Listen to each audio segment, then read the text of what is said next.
Well, this is one of more than a dozen pot dispensaries that have been the scene of violent or armed robberies in Toronto. Just days ago, you may remember, Toronto police were calling out the pot shop owners who are not reporting these violent crimes. Well, today, dispensary advocates are firing back.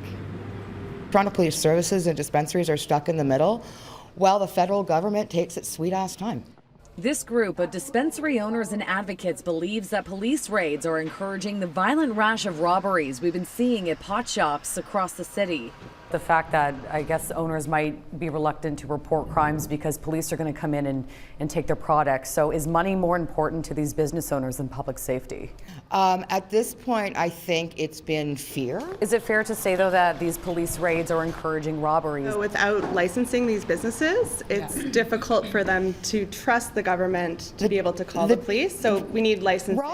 They are calling on Toronto to follow in the footsteps of Victoria and Vancouver, two cities that went against the federal government and officially licensed their pot dispensaries. There are ways to reduce harms and minimize the impacts of dispensaries, and most of that is done through licensing and regulation.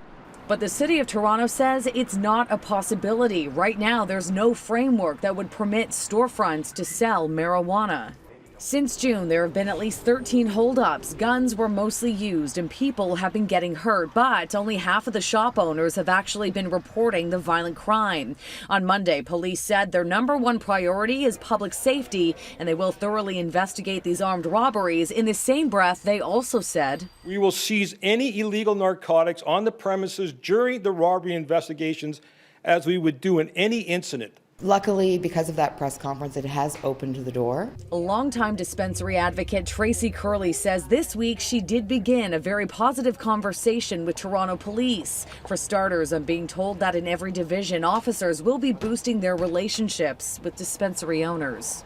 And they're going to have conversations with the store managers or owners, and they're going to talk about crime prevention methods, give you some ideas to making sure that your place is safe and you're trying to make it in a position not to have draw a criminal element to be there. I know there's been a controversy saying, well, here you are, you're raiding these places, but yet you're protecting them. But the common element is public safety.